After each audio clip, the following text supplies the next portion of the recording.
Hi guys, welcome back to History Help You. Today we're going to be talking through the kind of economic developments that happened within Elizabethan England. So for sort of this, I'm going to be focusing more on kind of things that were specifically economic, rather than things like enclosure or kind of like the Oxfordshire Rising, which had kind of a social undertone to it. So you had sort of companies being set up overseas to sort of bolster trade. So you had the Muscovy Company in 1555.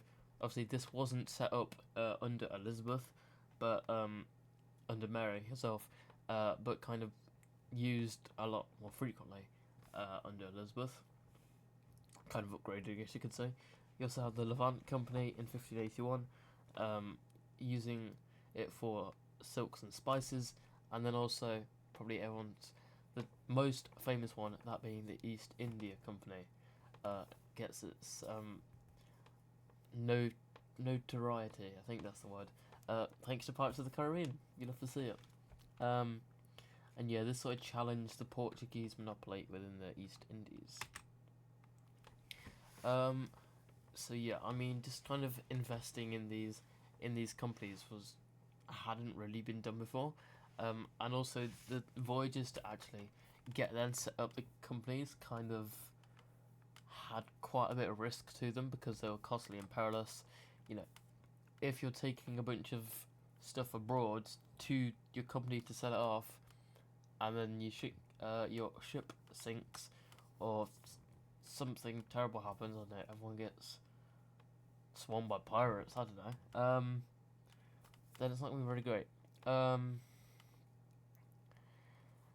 And yeah, it was quite high risk, but it did bring quite a bit of income for the people doing it themselves and for the crown. Sorry about that. You did have an attempt at some colonisation.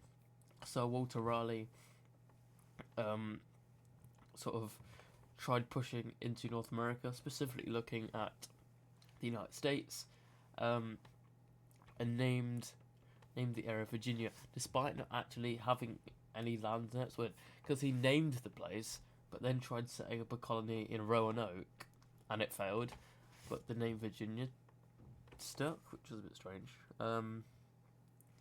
There were sort of no real successes setting up colonies. I think it was until about 1607. I think it was the sort of first colony in the North America by the English was established. Roanoke was called the Lost Colony because I think there was quite a lot of sort of resistance and pushback from the Native Americans. And yeah, also because of the Anglo-Spanish War going on, a lot of funding is going towards fighting the war. A lot of it went into sort of preparation for the Armada, not funding Roanoke. Sort of nationally speaking, infrastructure somewhat improved. Local markets were connected nationally, and wool was still quite a key export. It remains quite a key export for quite a while in England. And also, it accessed northern European markets that traditional wool couldn't. You also had some light fabrics. So yeah, it's also interesting to see kind of the differences in the sort of dual economy. We'll look a bit more on it when we look at the Golden Age, but obviously you've got people who are constantly working and trying to make a living, as we'll see, as I mentioned shortly. I'll focus a bit more on the social bit. The kind of bad harvests from like the 1590s, during the sort of late years of Elizabeth's reign. The economy is not that great, in the sense that there's just so many back to back dreadful harvests. Whereas people who are kind of willing to risk their lives by going abroad and setting up businesses or working for businesses, they get quite minted off it. Whereas you've got the predominant percentage of the population trying to work to make ends meet.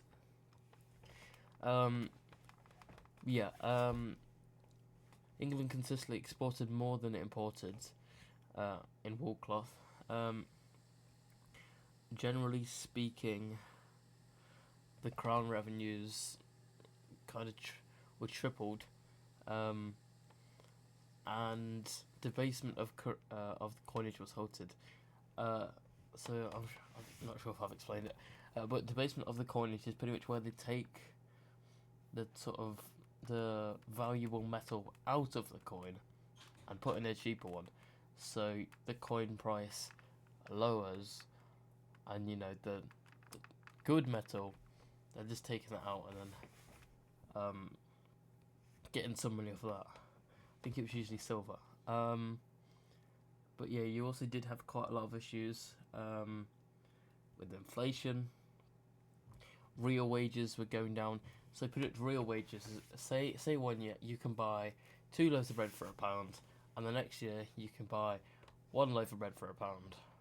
Real wages show it's still the same amount of money, but you're getting less sort of products for the same amount of money.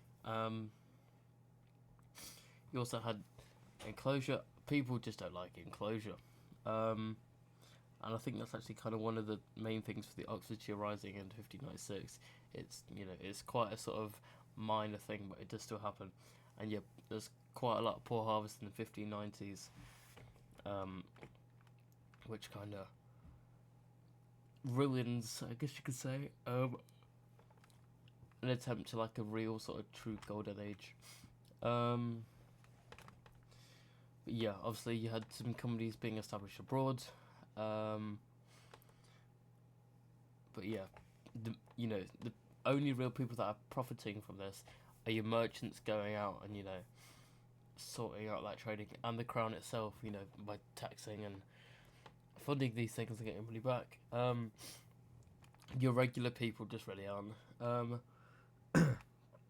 They're still facing issues from inflation and enclosure. Obviously, real wages declining, and so it's great that the crown is making money. The crown is making money, but most of the population are not.